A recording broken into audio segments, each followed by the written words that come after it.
Son las 9 de la mañana y 33 minutos y para mí es un placer poder conversar con un autor al que admiro, al que leo, compro sus libros. Aquí tengo en mis manos La Generación Idiota, una persona que sigo en redes sociales, en sus columnas, una persona que tiene la misma línea temática de nuestro programa y de nuestra estación. Bienvenido a Radio Mambí, Agustín Laje. ¿Qué tal? Muy buenos días y gracias por semejante introducción. Lo mereces, el que merece pide. Te voy a decir algo antes de iniciar la conversación. Yo sé que tú tienes, ya te estoy tuteando y todo, porque ya lo he leído, ya he leído los libros, que me parece ya que somos tan sanos. Tienes un acceso con tu público en gran medida, con las redes sociales, a través de las plataformas, y que no eres tanto de estar en estaciones de radio y televisión un poco más tradicionales y convencionales, por lo que yo agradezco mucho esa manera tuya de diversificar el mensaje y de llegar a otros lugares. Pero estás en Radio Mambí, somos los número 1 en el sur de la Florida, y esta es la emisora más conservadora que ojos humanos hayan visto.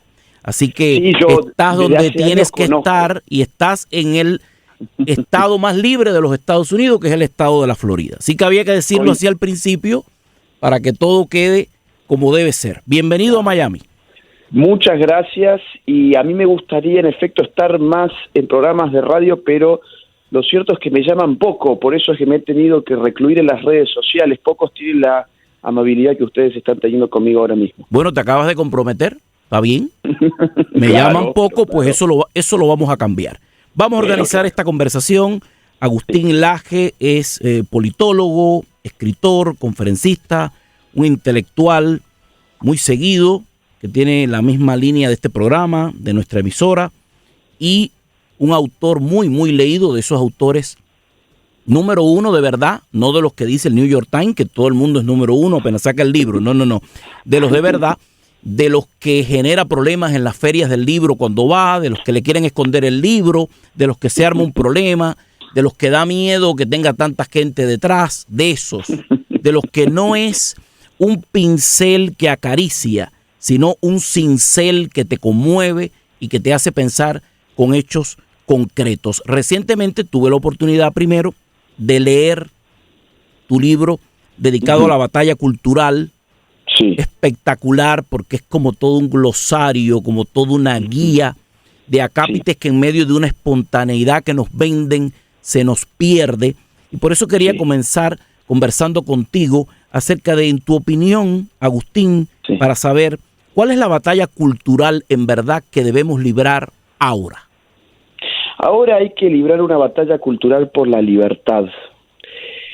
La libertad es lo que está en juego en Occidente en este momento por muchas razones. Estamos modificando nuestra concepción, por ejemplo, sobre el Estado. El Estado ya no es, o está dejando de ser para las nuevas generaciones, un ente regulador que asegura la convivencia social y que garantiza derechos individuales básicos, sino que el Estado se convierte en un gran proveedor, pero no como un proveedor paternalista, no como un padre que disciplina, sino como una niñera que acaricia. El Estado está receptando cualquier tipo de capricho, los ciudadanos adolescéntricos que configuran nuestros países el día de hoy, está receptando cualquier tipo de capricho, de pataleo y de lloriqueo, convirtiéndolos en derechos. Hoy todo, absolutamente todo, se ha convertido en un derecho, según la palabrita de moda, que es precisamente tener o conquistar derechos. Antes los marxistas decían que las necesidades generaban derechos, pero las necesidades en verdad en el ser humano no son infinitas. De hecho, las necesidades son bastante finitas. Lo que uno necesita objetivamente para vivir no es infinito. Ahora, el deseo sí puede ser infinito. Y cuando uno transforma el deseo en un derecho, entonces sobrecarga el sistema político a tal punto que el Estado no deja de crecer, no deja de entrometerse en la vida de los demás, no deja de cumplir los caprichos de determinadas minorías que tienen poder de lobby para imponerse sobre mayorías autosilenciadas o silenciadas, según sea el caso, Así que en este momento en Occidente yo creo que uno de los grandes, hay muchos grandes temas, pero yo creo que uno de los grandes temas con el cual hay que lidiar es con la concepción del Estado que tenemos. ¿Para qué queremos el Estado? ¿Lo queremos para que garantice nuestra seguridad, para que garantice las fronteras, para que ordene la convivencia social, para que garantice la propiedad privada, o lo queremos para cumplir el derecho de los deseos y caprichos de adultos adolescéntricos que cada día elaboran una nueva carta para Santa Claus y se lo pasan al político de turno? Está muy claro.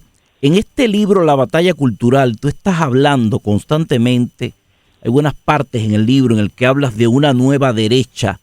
¿Tú Sí. crees, Agustín, que la derecha tiene que reinventarse o revisarse a sí misma porque está vieja o porque está obsoleta o por qué?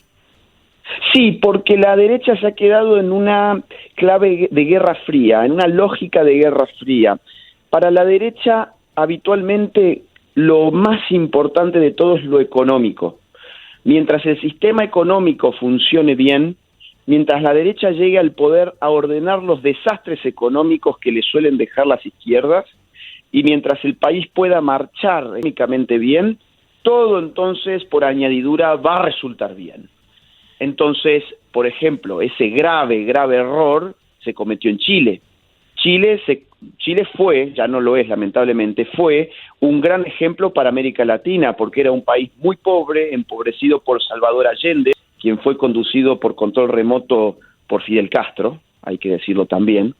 Fue un país que cayó en la miseria y que, sin embargo, después de reformas de libre mercado, reformas de apertura comercial al mundo, Chile se convirtió en un país rico, un país donde incluso los argentinos, que teníamos una rivalidad histórica con Chile, deseábamos vivir. Entonces, Chile, sin embargo, a pesar del éxito económico, termina generando en su población una cultura izquierdista, una mentalidad izquierdista que terminan los conflictos del año 2019 en la petición de una nueva constitución con el 78% de los votos, y termina con la elección de un socialista que es Gabriel Boric, que es quien hoy preside Chile, con todos los conflictos económicos que está teniendo en este momento Chile. Entonces, fíjese usted que para la derecha dar la batalla significaba mostrar gráficos de barra, mostrar cómo había crecido el PIB, mostrar meros resultados económicos, muy al calor de lo que aquí en este país, en Estados Unidos, llaman es la economía estúpido. Bueno, no, también es la cultura, porque si la economía marcha muy bien, pero te tomaron las universidades, te tomaron los colegios, te tomaron los medios de comunicación, te tomaron el arte, te tomaron la música, te toman toda la cultura, bueno, es que vas a crear ciudadanos izquierdistas. Entonces la derecha ha estado haciendo cuentas, pero la izquierda después de la Guerra Fría se puso a escribir cuentos, y los cuentos en este momento están teniendo más pesos que las cuentas a la hora de ir a votar. Es Agustín Laje, que hoy estará en el Hilton Airport Convention Center a las 6 de la tarde en un evento que ha titulado Cuba y la batalla cultural. Un autor, un conferencista, un politólogo, una gente muy seguida en las diferentes plataformas, y está hablando a esta hora de la mañana por Radio Mambí. Agustín, tú hablas en el libro de La batalla cultural también mucho sobre la sociedad de masas y la sociedad de consumo. ¿Tú sientes que están peleadas? A ver, lo que pasa es que la sociedad de masas es una sociedad serializada, es una sociedad donde todo el mundo usa, por ejemplo, un mismo automóvil. Por ejemplo, pensemos en el primer automóvil Ford, es decir, todos eran lo mismo, ¿no? Todos eran iguales. Uno ve esas fotografías muy viejas de cuando salió el primer automóvil y ve las calles y todos eran los mismos automóviles. La sociedad de consumo lo que permite es diversificar distintos signos que terminan siendo consumidos. Al nivel de la política, por ejemplo, es propio de la sociedad de consumo, más no necesariamente de la sociedad de masas, la camisetita del Che Guevara. La sociedad de consumo toma un signo, lo vacía de significado, lo mercantiliza, lo comercializa. Pensemos, insisto, voy a dar 2 o 3 ejemplos. La camiseta del Che Guevara. La camiseta del Che Guevara, que ha sido muy popular en el típico, perdón la expresión, pero es que no encuentro otra, el típico idiota de América Latina, pero también el típico idiota de Canadá, de Europa, de Estados Unidos. Es una camiseta universal prácticamente. Esa camiseta supone atrás un símbolo, un signo. ¿Cuál es ese signo? El signo es la revolución, el signo es el comunismo, el signo es un ideario político, pero en la medida en que se comercializa, en la medida en que se convierte en una mercancía, ese signo en verdad es totalmente vaciado de su significado concreto. Pasa a ser un artículo de moda. Ya no es una camiseta revolucionaria, sino que se masifica, pero se masifica en una sociedad de consumo al punto de convertirse en un artículo de moda. Le pongo otro ejemplo. Vamos a ver, las cruces. Una cruz es un signo religioso, es un signo que remite al sacrificio de un Mesías, ¿sí? Que ha impactado nuestra civilización. Ahora, cuando uno ve que en verdad hoy la cruz es un artículo de consumo que lo puede tener un narcotraficante en el pecho antes de ingresar a una balacera con un cártel rival, simplemente porque le está imitando al rapero de moda que se compró una cruz que le ocupa prácticamente todo el pecho, bueno, ahí tenemos un artículo de consumo, no un artículo religioso. O, por ejemplo, mire usted, hace algunos años se ha puesto de moda las camisetas feministas. Y todas las grandes marcas, que no las voy a nombrar, ¿sí?, para que no tengamos ningún problema ni usted ni yo, las grandes marcas de ropa se han dedicado a vender camisetas feministas a cualquier tipo de precio. Yo he visto incluso camisetas feministas a cerca de $300, por ejemplo, en determinadas marcas, claro. Ahora, cuando uno se pone a ver, por ejemplo, ciertas marcas de este tipo tienen convenios con industrias textiles semiclandestinas del tercer mundo, que están, por ejemplo, en Brasil o que están también en Argentina, y que están, por supuesto, también por la India y por esas zonas del mundo, donde mantienen a mujeres en condiciones semiesclavas, haciendo camisetas feministas para que estas chas tan revolucionarias puedan ponerse una camiseta de una buena marca feminista para hacer la revolución contra el machismo, contra el heteropatriarcado. Una camiseta que fue confeccionada por otra mujer en una situación de trabajo semiesclavo. Bueno, esa es la sociedad de consumo actual, una sociedad que tiene muchas cosas buenas, sin lugar a dudas, muchas cosas muy lindas, pero también es una sociedad que puede estar abierta a una idiotización, como los casos que estoy poniendo de relieve. Y tu libro más reciente habla de los idiotas, la generación idiota. ¿Cómo debemos asumirlo? ¿Esto es un insulto generacional o es un diagnóstico sobre la actualidad? ¿Qué es? ¿De qué va tu nuevo libro?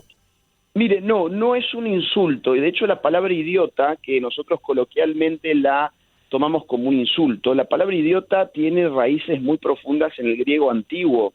En Platón, por ejemplo, en La República, que fue un texto de filosofía política muy célebre de la historia occidental, aparece la figura del idiota. Y o sea idiota, que la palabra idiota es como neutral.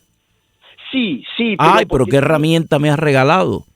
Claro, por eso tal vez podemos jugar con eso mucho. El título es un juego, de hecho, porque cuando uno va a leer el libro, va a darse cuenta que idiota en el griego antiguo era aquella persona que, pudiendo participar de la polis, o sea, de la polica, pudiendo participar de la política, sin embargo, se quedaba en su casa mirándose el ombligo. Sin embargo, pensaba que toda la realidad pasaba en las 4 paredes de su casa. El idiota, que puede ser un ciudadano y puede participar en la configuración del orden común, es tan idiota, que se queda en su casa y se somete a las reglas que establecen los demás en la arena pública. Entonces, hay mucho de eso hoy. De hecho, cada vez que hemos hablado de política en los últimos años, no hemos hablado realmente de la conformación del orden común, sino que hemos hablado del ombligo de cada quien.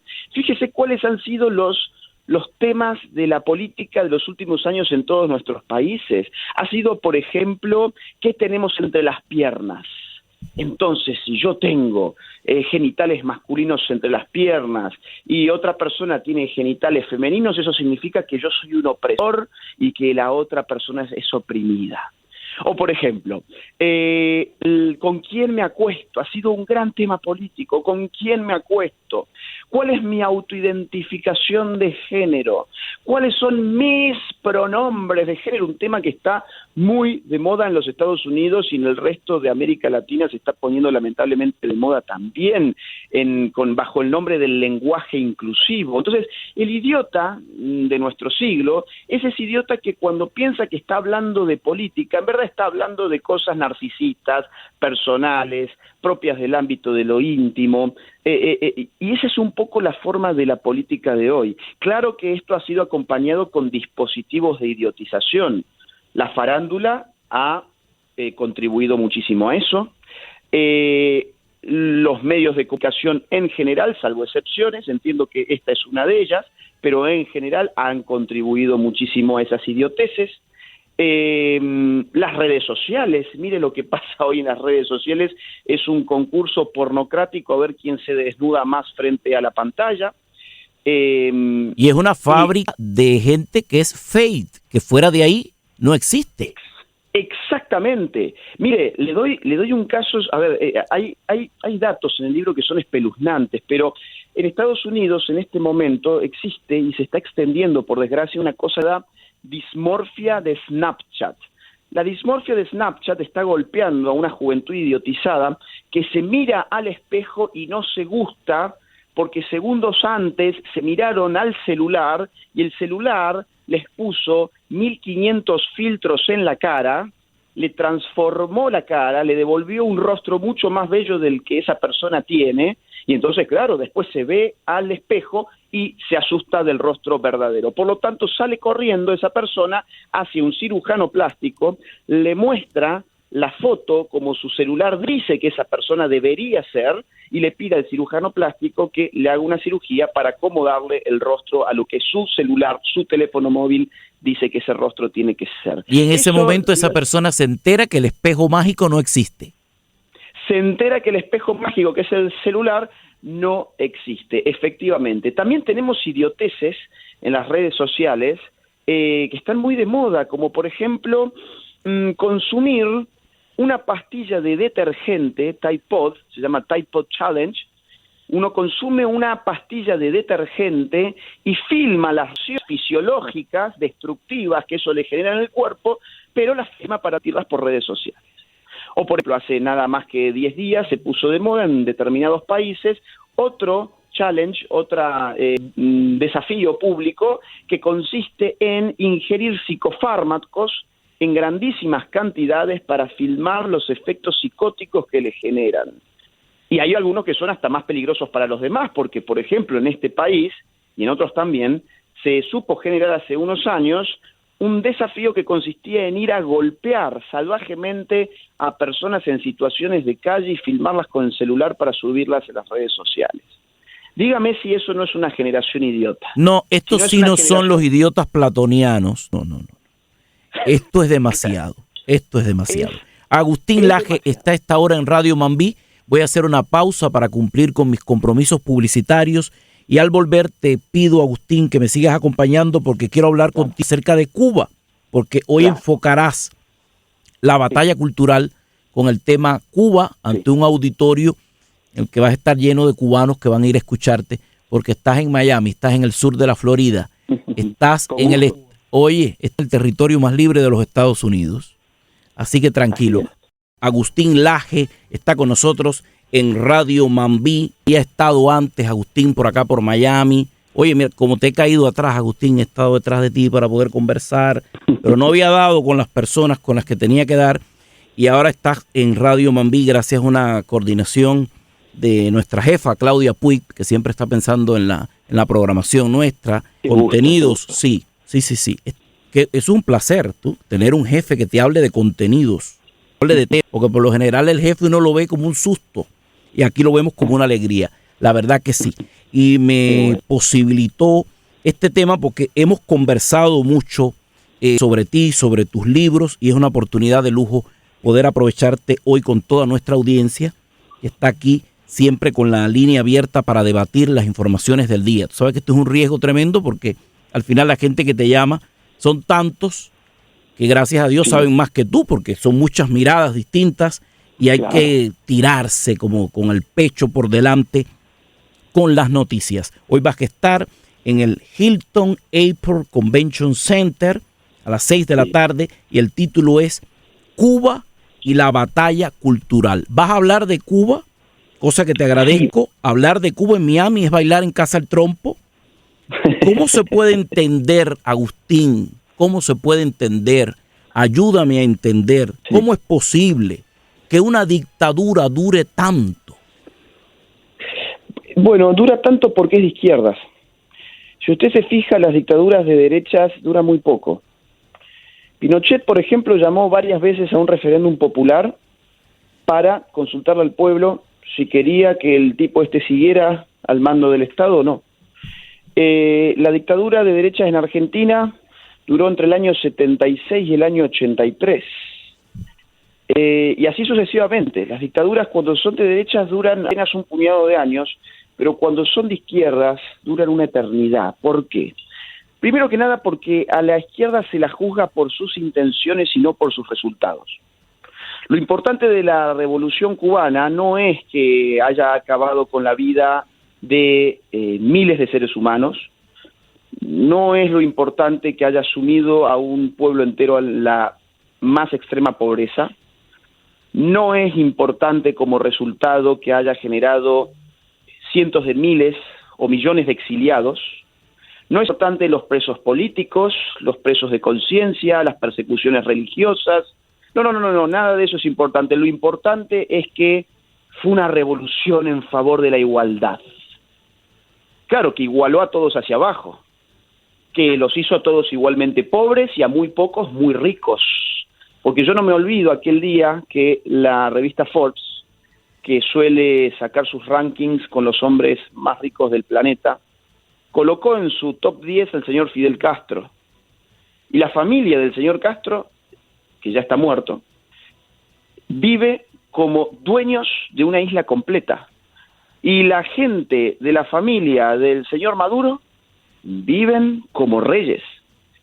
Entonces, al final del día, eso es el socialismo, es entregarle el poder absoluto a una persona para que se encargue de repartir justamente entre todos, pero más justamente para él. Y lo que pasó con Cuba es que ha hecho bien los deberes en cuanto a que ha desplegado 3 tipos de batallas, y un poco de esto es lo que voy a hablar esta noche. Cuba encabezó una batalla militar, es decir, al castrismo le debemos muertos en todo el continente, porque en Cuba se entrenó a las organizaciones guerrilleras y terroristas que asolaron a prácticamente todos los países de América Latina entre la década del 60 y la década del 80. En lo que a mí respecta, la organización Montoneros y la organización Ejército Revolucionario del Pueblo fueron entrenadas en suelo cubano entre los 60 y los 70. Organizaciones que cometieron en la Argentina la suma de 21.466 atentados terroristas entre 1969 y 1979. Insisto, entrenados en Cuba. Entonces Cuba impulsó guerra de guerrillas, impulsó organizaciones terroristas, impulsó organizaciones revolucionarias que querían hacer revoluciones marxistas en toda la región, pero eso se terminó. ¿Se terminó cuándo? Bueno, cuando se hunde finalmente el proyecto soviético y tiene que reinventar una parte. Y ahí empieza el momento de batalla política. Y Cuba, con Fidel Castro a la cabeza, junto con el señor Lula da Silva, que acaba de volver a gobernar al Brasil, crean el Foro de San Pablo en el año 1990. Y de ese Foro de San Pablo va a salir el socialismo del siglo XXI, que ahora estamos viviendo una segunda oleada del socialismo XXI. Pero ¿quién fue el creador de eso? ¿De dónde salió? ¿De qué cabecita salió? Salió de la cabecita del señor Fidel Castro. O sea que le debemos mucho también en términos políticos a Cuba en este momento. Y también de Cuba ha salido una enorme batalla cultural. Ya tenemos batalla armada, tenemos batalla política y tenemos también batalla cultural. Por empezar, la mayoría de esas organizaciones que dicen defender los derechos humanos en Argentina, en Chile, en Colombia, en Perú, son todos satélites del régimen cubano. Son castristas. Cuando es la izquierda la que violenta los derechos humanos, miran para otro lado, no les importa, porque para ellos hay humanos de primera y humanos de segunda. Madres de Plaza de Mayo, por ejemplo, seguramente usted les sabrá, jamás quisieron reunirse con las damas de blanco, y cada vez que llegaban invitadas a Cuba por Fidel Castro eran recibidas como verdaderas reinas. Las Madres de Plaza de Mayo han reivindicado las violaciones de los derechos humanos que cometió el régimen de Fidel Castro y han sido aliados. Lo mismo que muchísimas otras organizaciones de supuestos derechos humanos. El señor Castro también era recibida en las universidades de distintos países de América Latina como un verdadero héroe y daba cátedra abierta, que duraban horas. Por ejemplo, en Argentina ha ido varias veces. Ha sacado todo, digamos, han salido mitos, el mito revolucionario, el mito del Che, el mito de la guerra de guerrillas, que la sola guerra de guerrillas puede derribar a un gobierno, así sea un puñado de hombres que se bajan del Granma. O sea, Cuba ha tenido un influjo cultural, político y militar sobre la región. Y ese es el tema que voy a hablar esta noche. Como parte de esa región está los Estados Unidos. ¿Cómo se explica que Estados Unidos dé un paso adelante y 5 para atrás con el tema Cuba? ¿Cómo lo ves tú? Bueno, porque en general, a ver, según entiendo, las gestiones demócratas de los últimos años han tenido mucha empatía para con el régimen.